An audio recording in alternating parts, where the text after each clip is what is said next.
Hola, ¿cómo está? Qué bueno que nos acompañe una semana más en otra emisión de Panorama Judicial Televisión, este espacio informativo oficial del Poder Judicial de Honduras. Recuerde usted, fiel televidente, que mediante una entrevista a profundidad le damos a conocer a usted todo lo que ocurre en este poder del Estado, tanto en materia jurisdiccional como en materia administrativa. En esta época de las tecnologías, el Poder Judicial de Honduras está presente en las redes sociales de mayor popularidad. Lo invitamos a que desde su dispositivo móvil pueda seguirnos en las redes sociales más populares. En Instagram, Poder Judicial Honduras. Nuestra cuenta de Facebook, Poder Judicial de Honduras. En Twitter, @PJ de Honduras. Usted aquí podrá conocer todas las agendas, las resoluciones y las determinaciones que se adoptan en este poder del Estado, ya que mis compañeros de la Dirección de Comunicación Institucional día con día, minuto a minuto, está actualizando estas redes sociales. Además, lo invito a que conozca y recuerde los días que puede sintonizarnos. Los días sábados a partir de la 1 de la tarde por la señal de Televisión Nacional de Honduras en el Canal 8.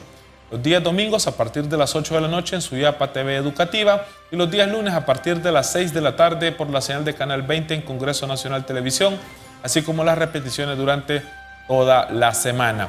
Para esta semana tenemos un tema bastante importante. En este mes se ha cumplido su segundo año de aniversario en el circuito especializado en materia de extorsión y nosotros estaremos llevándole todos los pormenores de las actuaciones de este circuito jurisdiccional. Sean ustedes bienvenidos y bienvenidas a Panorama Judicial TV. Bienvenidos al primer segmento de Panorama Judicial Televisión. Le informaba al inicio de este espacio informativo que en este mes de octubre se cumple un aniversario más del circuito especializado en materia de extorsión que entró en funcionamiento hace 2 años y que ha tenido tan buen suceso ahora con una gran cantidad de casos que han sido resueltos por estos entes jurisdiccionales, en los cuales para la selección del personal se hizo un proceso bastante especializado para tener al personal más idóneo en sus cargos. Y para hablar de este tema hemos invitado a nuestros estudios a la magistrada de Corte de Apelaciones, abogada Yulisa Aguilar. ¿Cómo está, abogada? Gracias por acompañarnos nuevamente. Mucho gusto, Carlos. Gracias por la invitación. Es un placer estar aquí compartiendo con ustedes. Es importante que la población conozca, magistrada, la labor que ustedes como ente especializado de extorsión realizan. Nosotros como circuito estamos integrados por 3 órganos diferentes. El Juzgado de Letras, el Tribunal de Sentencia y la Corte de Apelaciones. Esto es porque cada órgano judicial conoce de una etapa distinta del proceso. Entonces, por ejemplo, el Juzgado de Letras es el que recibe primero la noticia de parte de las fuerzas de la investigación, la FNA, y ellos tramitan las primeras audiencias con los acusados y las víctimas. Luego de esto pasa el proceso, si así lo analiza cada juez de letras, lo manda al Tribunal de Sentencia, donde ahí lo conocen y lo realizan ya el juicio oral y público, el debate propiamente dicho. Y en ese momento es cuando ya se determina la inocencia o culpabilidad de la persona. Y por último está la Corte de Apelaciones, ¿verdad?, que es una corte, un órgano superior jerárquico de los 2 órganos anteriores, del Juzgado de Letras y del Tribunal de Sentencia. Y la Corte lo que hace es revisar las resoluciones que emiten estos 2 órganos judiciales y determinar si están correctos o si ameritan revocarse o cambiarse de alguna manera. Ahora, ¿ustedes cómo están estructurados en la Corte de Apelaciones en materia de extorsión? Bueno, la Corte de Apelaciones está integrada por 3 magistradas propietarias, que las 3 tomamos la decisión en pleno. No es unipersonal, sino que es un tribunal colegiado y también está integrado por una secretaria general, por la receptora, que es la que hace los actos de notificación, comunica a los abogados qué es lo que está pasando en el proceso, los asistentes de corte, ¿verdad?, que son los que nos auxilian con la emisión de las resoluciones. El archivo también tiene una persona que lo atiende. Y también tenemos el conserje. ¿Esta estructura es la suficiente, es la necesaria para que ustedes como Corte de Apelaciones realicen su labor en este circuito especializado? Sí, creo que sí es la suficiente y la verdad que hemos tenido una gran oportunidad de mejora porque tenemos un equipo muy bueno, muy buen cohesionado y esto nos permite que nuestro trabajo vaya bastante al día. De hecho, el tiempo de duración de un proceso en la Corte de Apelaciones está en máximo 12 días. Esto es un tiempo bastante... Definitivamente es un récord el que estamos teniendo. Hemos innovado en algunas cosas por ejemplo, un abogado de Ceiba, de Gracias, Lempira o de cualquier lugar donde quiera estar, no necesita venir hasta Tegucigalpa para poder mandarnos un documento, lo puede hacer por correo electrónico. Igual por correo electrónico le notificamos las resoluciones y esto realmente nos ha ayudado mucho. Hemos mejorado en varios aspectos. Ahora, también es importante que nuestros televidentes conozcan cuál es la situación de los tribunales de sentencia. ¿Cuántos jueces actualmente están funcionando en esta jurisdicción?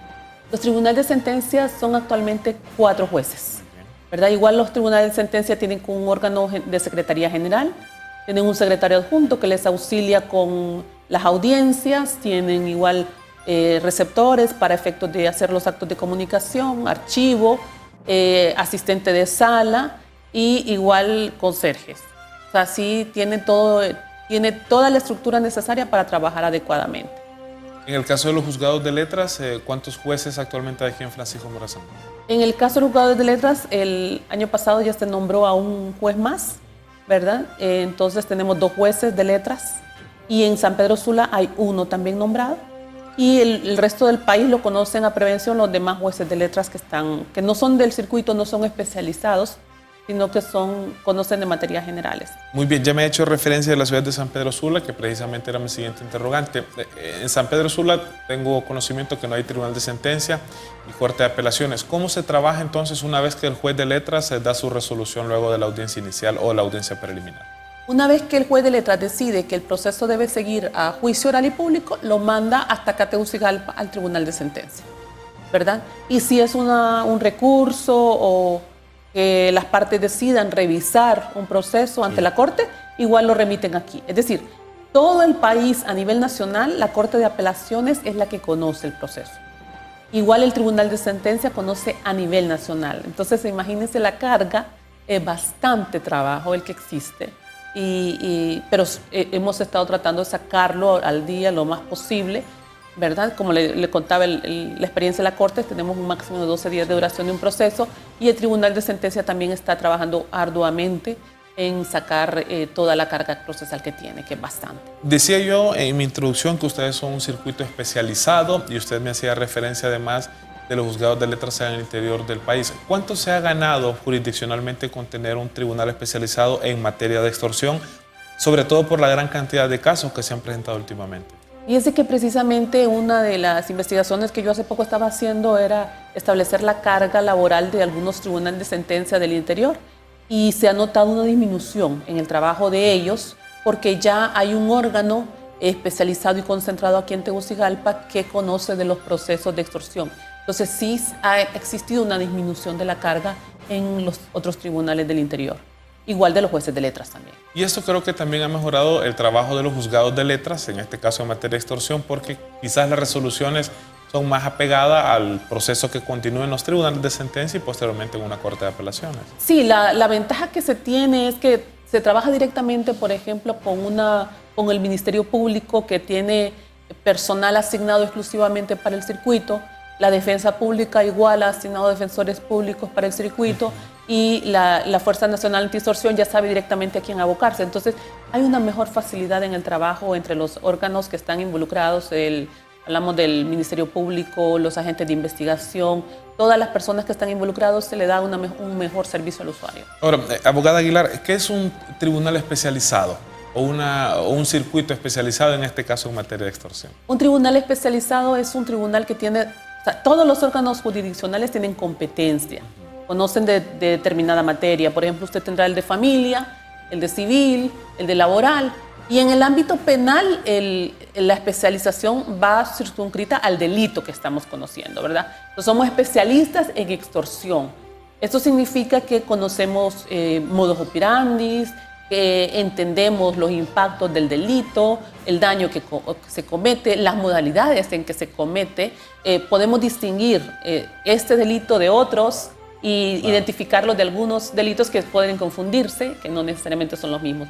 Por eso es un circuito especializado. Es decir, que también entra la Escuela Judicial con las capacitaciones a todo el personal de este circuito. Así es, la Escuela Judicial también nos está dando capacitación y hemos estado también contando con apoyo de otras entidades en mejorar nuestro sistema de gestión. Ahora, decía yo también en mi introducción que ustedes son parte de un proceso que muchas instituciones ayudaron al Poder Judicial de Honduras para tener el personal más idóneo para estos cargos. ¿Cómo fue ese proceso de selección, si nos hace una remembranza, abogado? Sí, fue un proceso bastante duro, ¿sabe? Inicialmente teníamos que hacer la hoja de vida y enviarla y pasar todo un proceso de aprobación de hoja de vida. Luego teníamos que pasar un examen, al menos los magistrados y jueces, así fue, un examen de conocimiento sobre varias áreas del derecho, convenciones internacionales y varias legislación. Fue un tema bastante arduo. Y una vez que hacíamos el examen escrito y lo aprobamos, pasábamos a las pruebas de confianza. Hicimos polígrafo, hicimos examen toxicológico, nos hicieron estudios socioeconómicos, es decir, fueron a nuestra vivienda, vieron, conocieron el entorno en que nos desenvolvemos, todo esto para asegurarse de que no existan infiltraciones, porque claro, es lamentable, el crimen organizado siempre va a tratar de infiltrarse en los órganos para poder obtener de ahí información y para poder también a veces incidir de alguna manera en las decisiones, y eso es lo que se ha procurado evitar a través de este proceso de selección. Así es, en este primer segmento, televidentes, hemos conocido qué es el circuito especializado en materia de extorsión, y en el segundo segmento estaremos conociendo cómo se han logrado acreditar bajo una norma internacional. No se separe de nosotros, ya continuamos con más aquí en Panorama Judicial TV.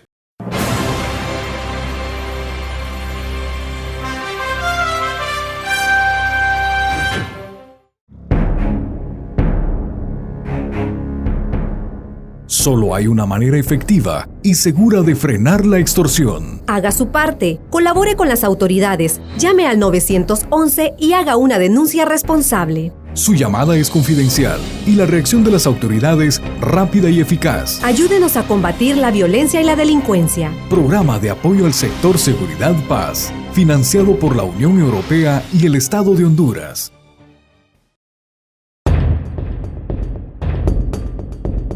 Denuncie de inmediato cualquier hecho que rompa la tranquilidad de su hogar o de su vecindario. Haga su parte, colabore con las autoridades, llame al 911 y haga una denuncia responsable. Confíe en las acciones que las autoridades deben tomar y ayúdenos a combatir la violencia y la delincuencia. Programa de apoyo al sector Seguridad Paz, financiado por la Unión Europea y el Estado de Honduras.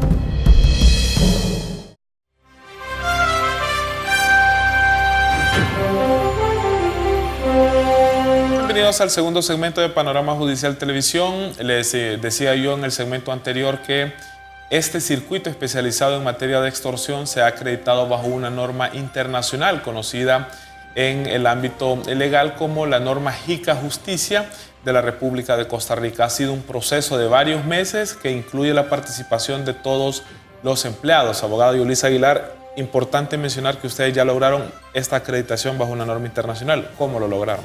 Sí, estamos muy satisfechos por ese trabajo que hicimos, es muy arduo. En noviembre del 2017 nosotros teníamos apenas un mes de haber empezado en el circuito y decidimos éramos un órgano nuevo, todos los órganos, involucrarnos en este sistema de acreditación en calidad que implica una mejor atención al usuario, atención a los usuarios en condiciones de vulnerabilidad y brindar esa celeridad que la población demanda en los procesos judiciales. Entonces hicimos nuestra solicitud a la Corte Suprema de Justicia para que nos acreditáramos en ese proceso, y empezamos con la unidad de gestión de calidad a trabajar en establecer un proceso, diseñar protocolos, elaborar instructivos para que pudiéramos tener un mejor funcionamiento. Ahora, me llamó también la atención que todos los entes jurisdiccionales, es decir, el Juzgado de Letras, Tribunal de Sentencia y Corte de Apelaciones, lograron esta acreditación. Así es, excelente, y muy satisfechos especialmente con el Juzgado de Letras, ¿verdad? Porque ellos obtuvieron el 97% en la evaluación y realmente es un equipo extraordinario. Yo creo que me siento muy orgullosa del Juzgado de Letras, obviamente el equipo nuestro también en la Corte, pero el Juzgado de Letras ha puesto su corazón en el servicio a la población. Y es un juzgado que está 24/7, es decir, 24 horas al día, 7 días a la semana, no tienen vacaciones y ellos están siempre dando lo mejor de sí mismos, lo cual es muy satisfactorio. Igual el Tribunal de Sentencia también, a pesar de que están muy cargados de trabajo, ellos lograron también la acreditación en calidad y efectivamente esto les ha mejorado en el desempeño. En comparación pues, con lo que tradicionalmente se ha hecho, se está haciendo cambios e innovándose para que realmente el usuario pueda tener un mejor servicio. Por supuesto, problemas tendremos, Carlos. Así es. Pero el punto es que los queremos superar y que independientemente de todos los obstáculos que podamos encontrar, hemos ido superando estos problemas y esperamos que los usuarios, fiscales, defensores, víctimas, imputados, testigos, todos los que lleguen al circuito, nos den las sugerencias para que podamos decir en qué aspectos debemos mejorar. Y creo que uno de estos aspectos de mejora, usted me lo refirió en el segmento anterior, y es que las notificaciones se hacen vía correo electrónico.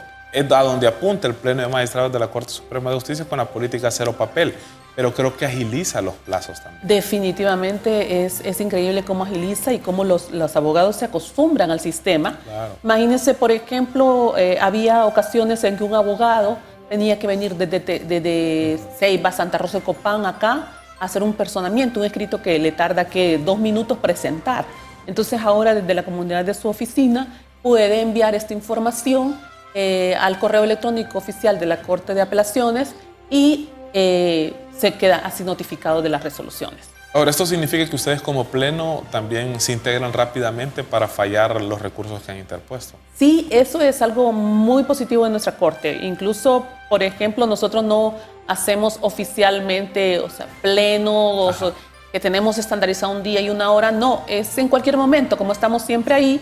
Entonces nos llega un proceso, inmediatamente lo discutimos, inmediatamente lo resolvemos y ya sale la resolución en 5 días, que es lo que la ley manda. Creo que algo también importante es que como todo se basa en materia de extorsión, ya saben cómo se ha ido desenvolviendo el proceso, ¿verdad? Si bien es cierto, cada recurso que presenta las defensas son diferentes, pero al tratarse del delito de extorsión, eso les ayuda a ustedes a impartir justicia. Sí, y una de las cosas interesantes es que hemos tenido que ir unificando jurisprudencia, ¿verdad? Y unificando acuerdos. Así es. Y claro que sí nos ayuda el hecho de que sea una materia especializada, porque como usted sabe, ya una persona aprende a hacer algo y lo sigue haciendo de la manera constante, es más rápido hacerlo siempre.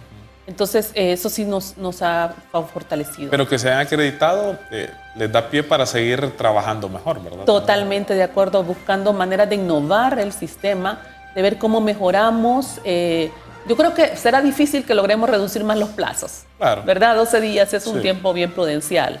Pero sí, quizás innovar en algunas otras materias. Incluso y eso es lo bonito del sistema, que permite que las personas participen, o sea, todos los miembros del equipo participen en las decisiones. Entonces ellos pueden sugerir ideas, pueden obtener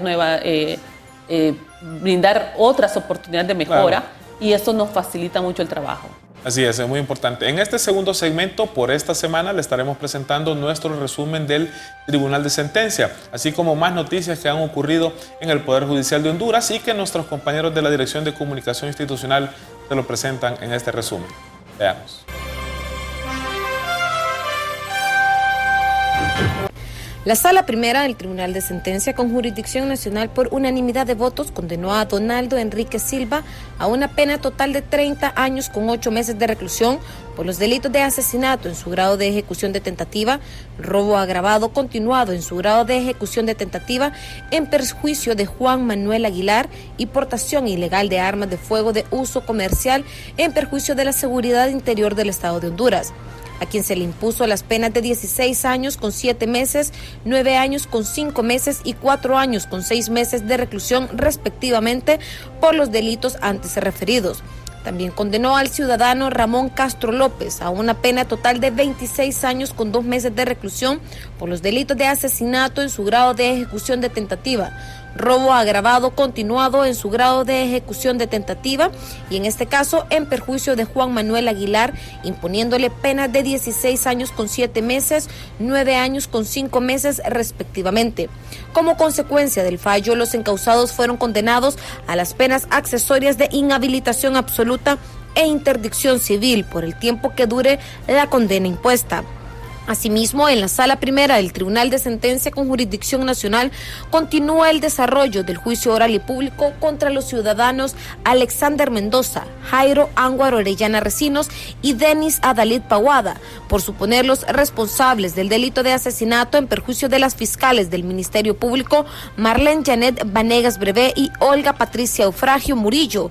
Esto según hechos ocurridos en el año 2014 en la ciudad de San Pedro Sula. Por su parte, en la Sala Segunda del Tribunal de Sentencia con Jurisdicción Nacional, por unanimidad de votos, declaró culpable al ciudadano Omar Javier González Martínez por el delito de proxenetismo en perjuicio de una joven que al momento de los hechos tenía 17 años de edad. El artículo 148 del Código Penal por referido delito establece una pena, en este caso de 6 a 10 años de reclusión, más el pago de una multa de 100 a 200 salarios mínimos. El tribunal convocó a las partes para el 29 de octubre a la 1:30 de la tarde para la audiencia de determinación de la pena. También en la Sala Segunda, el Tribunal de Sentencia con Jurisdicción Nacional, por unanimidad de votos, condenó al ciudadano Alfonso Meraz Ramírez a una pena de 67 años de reclusión por los delitos de asesinato en perjuicio de los señores Julio César Hernández Palma, Mario Hernán Barahona Hernández y Delvin Reiniero Zúñiga, y también por el delito de posesión ilegal de armas de fuego de uso comercial en perjuicio de la seguridad interior del Estado de Honduras, imponiéndole 21 años por cada delito de asesinato y 4 más por el delito de posesión de armas. Asimismo, por el delito de posesión ilegal de armas de uso comercial, fueron condenados a una pena de 4 años de reclusión los señores Adonis Umaña Pineda, Cristian Eduardo Maldonado Oliva y Neptalí Miranda Ayala. También condenó a una pena de 21 años de reclusión a los ciudadanos Quintín Juárez Zúñiga, Héctor Aníbal López Alvarenga y Héctor Rodolfo López Borjas por un delito de asesinato en perjuicio de Enzo Cruz Castro. Como consecuencia del fallo, el tribunal también condenó a los encausados a las penas accesorias de inhabilitación absoluta e interdicción civil, esto por el tiempo que dure la pena impuesta. En la Sala Segunda del Tribunal de Sentencia con Jurisdicción Nacional continúa el desarrollo del juicio oral y público, esto contra el ex subcomisionado de la Policía Nacional Jorge Alberto Barralaga Hernández y también la estilista Montset Paola Fraga Duarte, a quienes el Ministerio Público presume responsables del delito de lavado de activos en perjuicio de la economía del Estado de Honduras. La Sala Primera del Tribunal de Sentencia, por unanimidad de votos, también condenó a un comerciante identificado como Óscar David Durón Funes a una pena de 15 años de reclusión como autor del delito de homicidio en perjuicio del señor Ricardo Andrés Castillo. Como consecuencia de dicha condena, al encausado le fueron impuestas las penas accesorias de inhabilitación absoluta e interdicción civil por el tiempo que dure la pena. Y finalmente, en la Sala Segunda, el Tribunal de Sentencia, por unanimidad de votos, condenó a una pena de 12 años de reclusión al ciudadano René Darío Méndez, quien al momento del hecho se desempeñaba como inspector de la policía, esto por un delito de violación en perjuicio de testigo protegido.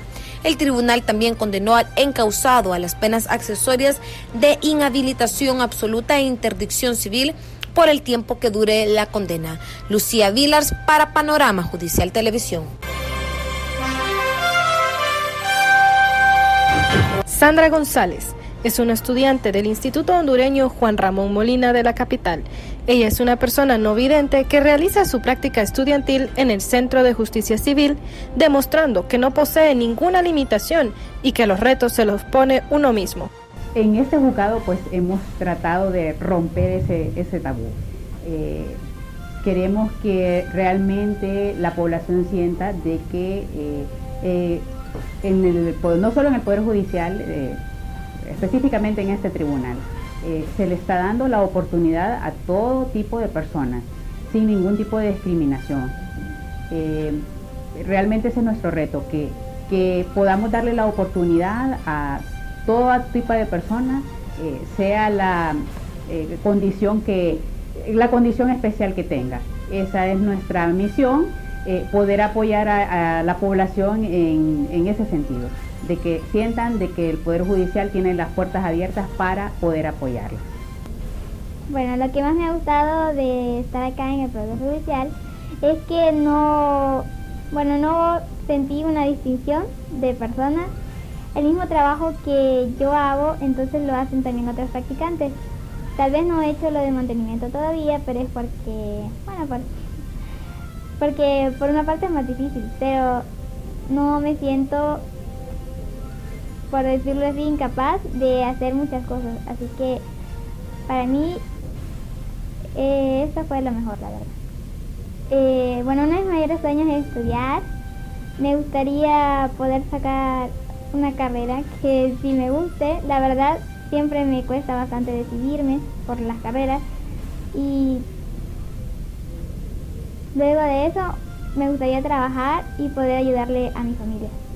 Dejando en evidencia que el Poder Judicial de Honduras tiene sus puertas abiertas para todo tipo de hondureño y hondureña con capacidades diferentes para que realicen sus prácticas laborales y estudiantiles. Para Panorama Judicial, les saluda Esther Duarte.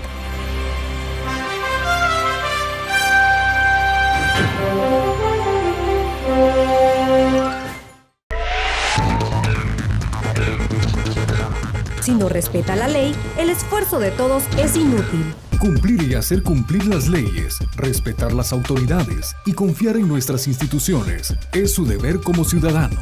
Haga su parte, respete la ley, obedezca las señales de tránsito y atienda los mensajes de alerta. Colabore con las autoridades. Programa de apoyo al sector Seguridad Paz, financiado por la Unión Europea y el Estado de Honduras.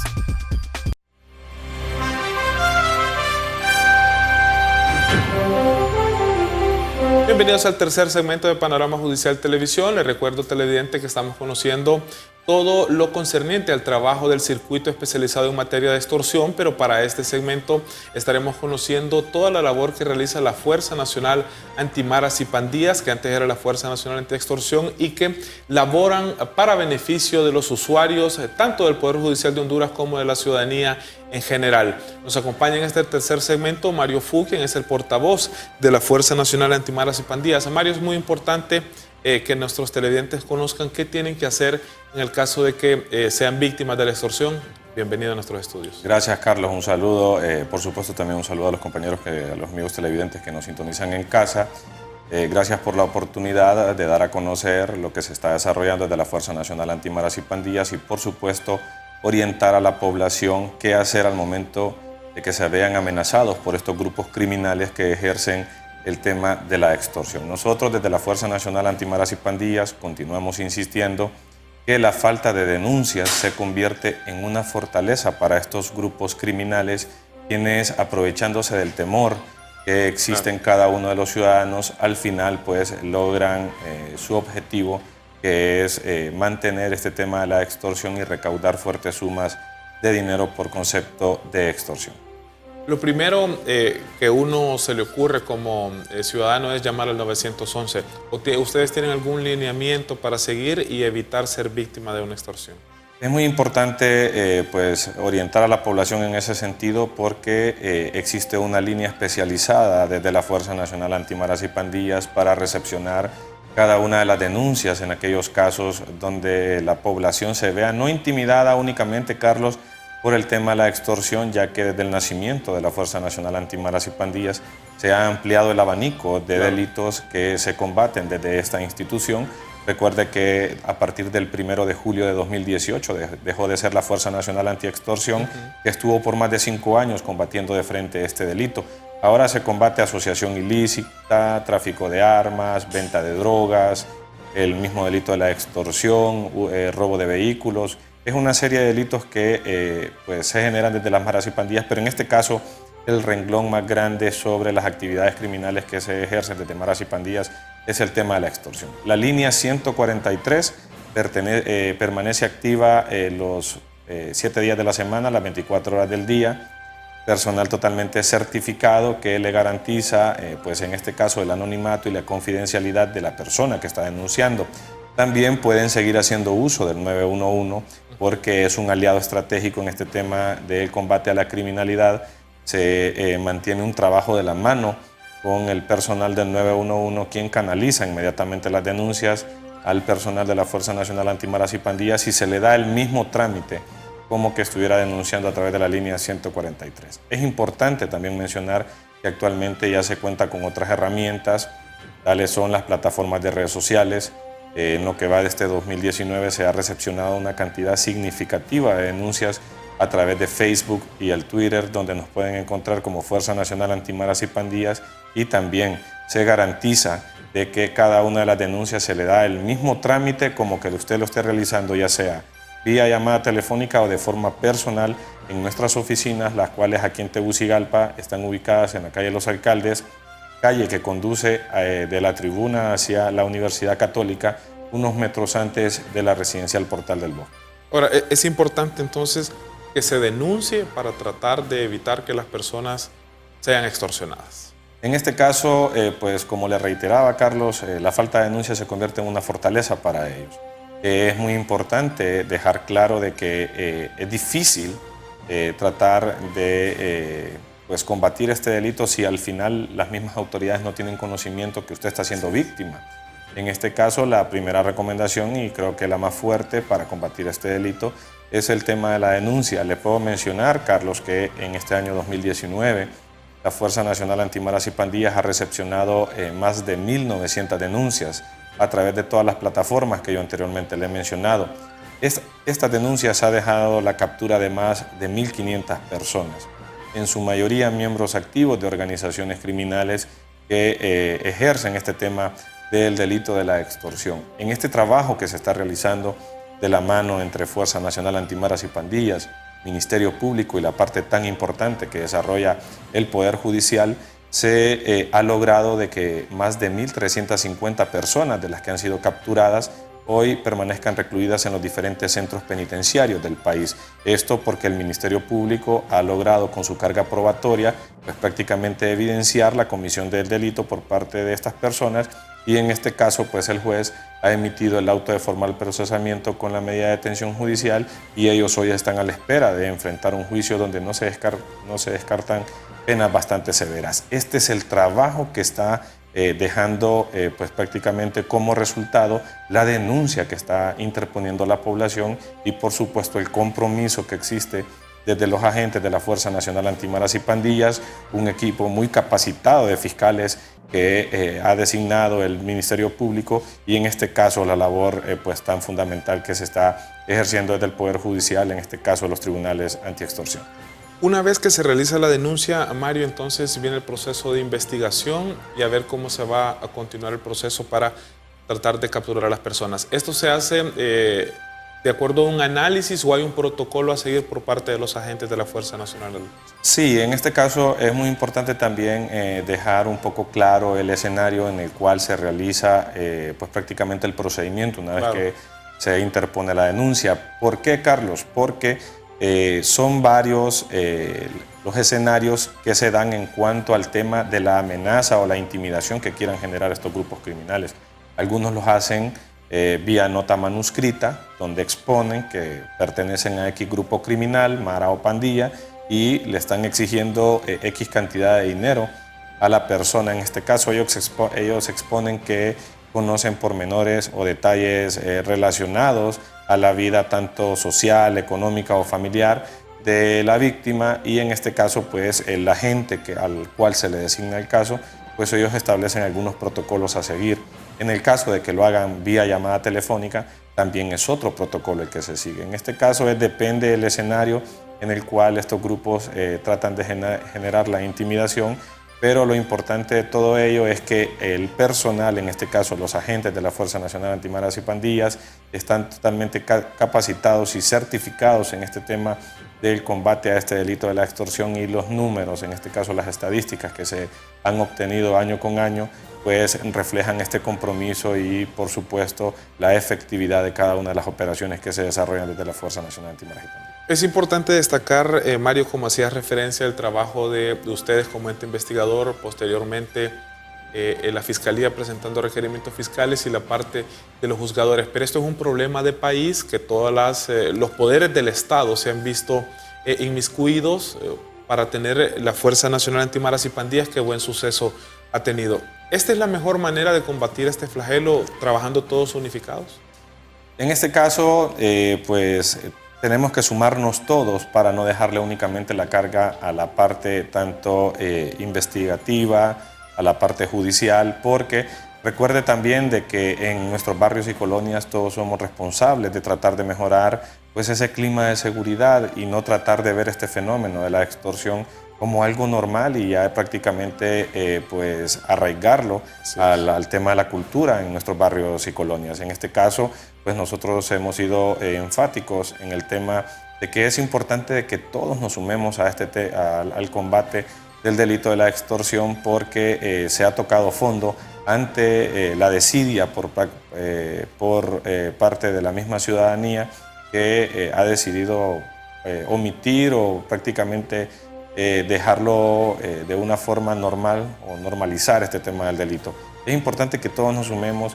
La vez pasada tuve el placer de compartir pues, el set con una de las magistradas de este tribunal antiextorsión, y ella pues reflejaba la preocupación de este tema de ver el delito de la extorsión como algo normal en cada barrio y colonia. No debe de ser así. Es necesario que continuemos denunciando y, por supuesto, exponer a estos grupos criminales ante las autoridades para así dar pues, el soporte necesario a la parte investigativa y lograr que estos individuos sean capturados y puestos a la orden de los tribunales de justicia. Creo que se cambió el tema del nombre que se le daba. Antes se le conocía como impuesto de guerra particularmente, y ya la gente se apropió del nombre extorsión. ¿Los medios de comunicación juegan un papel importante para la prevención de este delito también, Mario? ¿Lo consideran ustedes así, de esta manera? Sin duda alguna, Carlos, este tema de la colaboración o prácticamente el servicio que prestan los medios de comunicación es muy importante, porque cuando se dan estos resultados y por supuesto la gente ve que el trabajo es bastante efectivo, pues van tomando confianza en los mismos operadores de seguridad y justicia, y ellos pierden ese temor de denunciar. Y también hay un factor que no lo podemos obviar, que es cuando se logra una captura y se está haciendo la remisión ante los tribunales de justicia, claro, las personas terminan viendo de que X o Y persona que está siendo remitida a los tribunales es la misma que estaba extorsionándolo a él o a su familiar, y en este caso ellos, al ver que la persona ya está requerida y puesta ante los tribunales, pues terminan tomando la decisión de también sumarse al expediente investigativo que se lleva en contra de esta persona, y terminan también interponiendo una denuncia más en contra de ese ciudadano que ha sido capturado y al cual se le ha logrado comprobar que está vinculado al tema de la extorsión. Si repetimos, licenciado, los números de teléfono y las redes sociales donde se puede denunciar por parte de la ciudadanía. Así es, importante que anoten y mantengan a la mano que la línea 143 es la línea directa con la cual trabaja la Fuerza Nacional Antimaras y Pandillas en este tema del combate a los delitos que se generan desde estas estructuras criminales, y por supuesto que uno de los que más engrosa la fila o el renglón de delitos que ellos cometen es el tema de la extorsión. También pueden hacer uso del 911 o las redes sociales, Facebook y Twitter, donde nos pueden encontrar como Fuerza Nacional Antimaras y Pandillas, interponer su denuncia garantizándoles que en cada una de las plataformas donde usted lo interponga, pues se le dará el mismo trámite por personal totalmente certificado, garantizando el anonimato y la confidencialidad de la víctima. Muchas gracias, Mario, por habernos acompañado aquí en este espacio de Panorama Judicial TV. Bueno, un gusto para nosotros, Carlos, y por supuesto que no sea la primera vez para venir a compartir un poco acerca del trabajo que se viene desarrollando desde la Fuerza Nacional Antimaras y Pandillas. Ha sido el licenciado Mario Fu, quien es el portavoz de la Fuerza Nacional Antimaras y Pandillas. No se separe de nosotros, ya continuamos nuestra entrevista con la magistrada Yolisa Aguilar.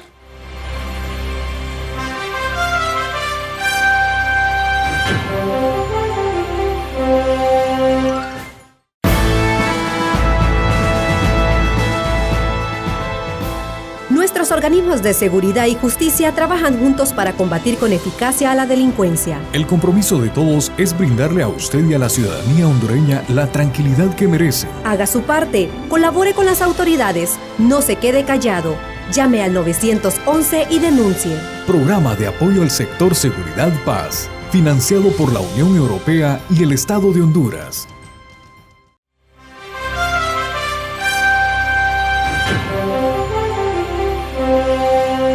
bienvenidos al cuarto y último segmento de Panorama Judicial Televisión. Ya hemos visto también la participación de la Fuerza Nacional Antimaras y Pandillas o Fuerza Nacional Antiextorsión, y vamos a continuar nuestra entrevista con la magistrada Yulisa Aguilar de la Corte de Apelaciones de este circuito especializado en materia de extorsión. Abogada Aguilar, es importante que nuestros televidentes también conozcan cuál es el proceso para que se inicie una causa contra un imputado, es decir, en qué momento el ente acusador del Estado presenta un requerimiento fiscal. Bueno, el primero es que llega a la Fuerza Nacional Antimaras y Pandillas y ellos remiten la información al Ministerio Público, trabajan en conjunto con el Ministerio Público, y una vez que el Ministerio Público tiene toda la información que la Fuerza le ha dado, ellos deciden si presentan o no requerimiento fiscal ante el Juzgado de Letras. Y el Juzgado de Letras lo recibe y ahí continúa el trámite escuchando al imputado, en el caso que amerite, y si el imputado incluso no tiene un defensor, el juez puede nombrarle un defensor público, es decir, el Poder Judicial a través de la defensa pública le otorga la posibilidad a todas las personas que no tienen recursos económicos o que no desean contratar un defensor privado para que les asesore. Es decir, es potestad del Ministerio Público decidir si presenta o no el requerimiento fiscal. Y ya una vez presentado el desarrollo de las audiencias, ¿cómo es? ¿Como los juzgados de letras en materia de lo penal ordinarios? Sí, es de la misma naturaleza, con la única diferencia que es especializado en extorsión, y efectivamente se sigue el procedimiento normal. Primero se realiza una audiencia de declaración de imputado, en la cual el imputado decide si quiere o no contar la versión de su historia, su versión. Y también se miran situaciones que podrían ocurrir, particulares de la defensa que quisiera conocer. Luego se hace una audiencia inicial en donde se escuchan las pruebas, el testigo protegido o víctima, ¿verdad? Los testigos que la fiscalía traiga y los documentos, los de la defensa, y ahí es donde se decide si se emite un auto formal de procesamiento o no. En ese punto, digamos que ya están homogéneos los procesos legales. ¿Los fiscales se adaptaron rápido a este circuito especializado en materia de extorsión? Sí, yo creo que sí. Los fiscales se han adaptado bastante bien. Ellos están también haciendo los esfuerzos por mejorar día a día para efectos de poder llevar requerimientos bien fundados. Y es importante señalar que en muchas ocasiones incluso los fiscales solicitan antes del requerimiento y antes de tener a la persona detenida, pueden solicitar algunas diligencias de obtención de pruebas, por ejemplo, la autorización para realizar un allanamiento de morada, la autorización para intervenir teléfonos o obtener información a través de teléfono, intervención de comunicaciones. Todo esto puede hacerlo previo a tener el requerimiento fiscal. Y esta es la ventaja que le da el circuito también a la fiscalía, porque tiene directamente un juez y sabe con quién dirigirse, y entonces ya tiene mayor facilidad de obtener la información. Es lo que conocemos como prueba anticipada, que se maneja ante los medios de comunicación. Sí, no necesariamente, jurídicamente puede tener otros nombres, claro, pero sí, es un anticipo de prueba. Es realmente realizar diligencias de investigación con el cuidado de no vulnerar ninguna garantía constitucional, ¿verdad? Porque yo no puedo venir a intervenirle su teléfono, sino más. Entonces, necesita una orden judicial, se le da la orden judicial, porque para que se dé esa orden judicial, el Ministerio Público tiene que tener acreditados los mínimos elementos de que efectivamente se está cometiendo un delito. Entonces, con esos mínimos elementos, el juez puede autorizar esa intervención de comunicaciones o ese allanamiento de morada, y esto es una garantía para los ciudadanos. Ahora, la Corte de Apelaciones en materia de extorsión tengo entendido que no tiene mora judicial, ¿verdad? Que eso se suma a los 12 días que usted me habla de tener un expediente, y creo que esto llena de mucha satisfacción tanto al Pleno de Magistrados como a este poder del Estado en general. Definitivamente, esa es una de las grandes logros que hemos tenido en la Corte, tener una diligencia de los expedientes sumamente rápida. Y entonces esto hace que no tengamos mora. No significa que no nos entra trabajo. Claro. O sea, sí nos entra una carga bastante grande de trabajo, pero la ventaja es que como la vamos sacando rápido, entonces esto permite que no haya acumulación de expedientes. ¿La Corte de Apelaciones qué tipo de recursos son los que conoce, magistrada? La Corte de Apelaciones conoce los recursos de apelación que interponen las partes contra las resoluciones de los jueces de letras o del Tribunal de Sentencia. Por ejemplo, no están conformes con un auto formal procesamiento, ellos van y presentan una apelación ante la Corte. La Corte decide si es correcta o no la decisión del juez de letras o del Tribunal de Sentencia. También conoce el recurso de amparo, el recurso de habeas corpus. Por ejemplo, si algún acusado está detenido y consideran sus familiares o el defensor o el mismo acusado que está detenido ilegalmente, pueden presentar un recurso de habeas corpus ante la Corte de Apelaciones. ¿Habías data también? El habeas data no, No. porque el habeas data se está exclusivamente, pues, por su naturaleza, reservado a la sala constitucional. Y en el caso de los defensores privados con aquel tema de la materia o de la jurisdicción, hubo muchos recursos, creo, al inicio de las operaciones del circuito de extorsión, porque ellos consideraban que no debía ser conocidos las causas ahí, sino en juzgados de letras penales. Sí, es que hay un problema que, como nosotros somos circuitos especializados, es por crimen organizado. Así es. Entonces, hay delitos de extorsión que pueden ser cometidos, pero no por crimen organizado. O sea, un particular puede cometer el delito de extorsión. Y en ese caso, si es un particular, un individuo solo, ya esa es una situación que debería ser conocida por los juzgados que no son especializados. Es decir, que tiene que cumplir algunos requisitos. ¿Cuáles son estos requisitos para que sea interpuesto el requerimiento fiscal en este tribunal o circuito especializado en materia de extorsión? Bueno, esencialmente el requisito es que sea extorsión y que sea crimen organizado. Es decir, sea una banda estructurada, un grupo organizado, por ejemplo, una mara, una pandilla o cualquier grupo estructurado, porque nosotros nos hemos conocido generalmente maras o pandillas, pero hay otro tipo de grupos estructurados que cometen también el delito. Entonces, si es esa naturaleza, esto va directamente al circuito de extorsión. Y eso también es la profesionalización de los entes investigadores, ¿verdad? De llevar una línea de trabajo de campo bastante importante o buena. Claro, e incluso identificarlas, porque en muchas ocasiones hay personas que dicen, me están extorsionando, porque reciben una llamada telefónica del extranjero, le dicen, aquí tengo a tu familiar y dame dinero, si no te lo mato y todas esas cosas, pero no necesariamente son extorsiones. Entonces hay que aprender a identificar el delito para poder judicializarlo adecuadamente. Abogada Yulisa Aguilar, aquí en Panorama Judicial TV nos gusta también destacar la parte personal profesional de nuestros invitados. ¿Hace cuánto tiempo usted es servidora judicial? Bueno, yo ya perdí la cuenta, Carlos. Ya tengo 17 años, sobre 18 años de estar trabajando en el Poder Judicial. ¿En qué ámbito entró o a qué puesto entró en el Poder Judicial? Pues desde el inicio yo concursé para jueza de sentencia en el año 2013, en que empecé como jueza de sentencia, pero previamente había trabajado en el Centro Electrónico de Información Judicial, antes Unidad de Jurisprudencia. Ahí estuve elaborando un lapso de 2 años. ¿Ya era abogada cuando estaba en el Ya era CEDEX? abogada, sí. Ya. ¿Y el concurso para entrar a ser parte de los tribunales de sentencia, que fue usted la segunda generación que La segunda generación, y fue un concurso muy, muy difícil también. Yo recuerdo haber ido a hacer un examen escrito y éramos 500 abogados. Y de 500 abogados solamente eran 25 los que se seleccionaban. Sí. O sea, fue un proceso muy arduo. Y en ese proceso, pues, estaba financiado por la AECID, la Cooperación Española, que dicho sea de paso, el señor presidente del Poder Judicial también formó parte de ese proceso. Así es, en efecto. Y una vez que fue nombrada como juez de tribunal de sentencia, ¿dónde fue asignada? Yo fui asignada directamente aquí en Tegucigalpa. ¿Y cuánto tiempo estuvo? Bueno, en el tribunal estuve 14 años y medio, casi 15 años en el tribunal de sentencia, como jueza de sentencia. Y a partir de esa experiencia, ahí fue quiso superarse como todo profesional, ¿verdad? Y para participar en este... Así es. La verdad que me encanta mucho el trabajo del tribunal de sentencia. Ajá. Pero habían unas razones personales ahí, muy personales. Yo no quería seguir ahí en el trabajo del tribunal de sentencia y me decidí postularme a este proceso del circuito de extorsión, que afortunadamente Dios me bendijo y me permitió estar aquí. Y en la parte académica tengo entendido que también en parte docencia o da clases. También soy docente, he sido docente en la Universidad Nacional Autónoma en la especialidad de Derecho Penal y Procesal Penal, en la UTH. Soy docente de planta desde hace más de 10 años, igualmente, y también soy capacitadora de la Escuela Judicial. Esto es bastante importante.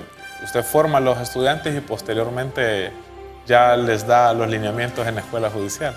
Sí, fíjese que es muy grata la tarea de ser docente, porque se mira personas que han sido estudiantes y los mira prosperar y progresar como profesionales, y eso es un orgullo verlo realmente, cómo se superan y cómo llegan a tener altos estándares. Muchísimas gracias, abogada Aguilar, por haber aceptado nuestra invitación. No, muchas gracias a ustedes por invitarme. Ha sido la magistrada de Corte de Apelaciones en materia de extorsión, abogada Yulisa Aguilar. A todos ustedes, muchísimas gracias por el placer de su atención durante la hora de programa. Le hemos presentado el segundo aniversario del Circuito Especializado en Materia de Extorsión. Que estén bien.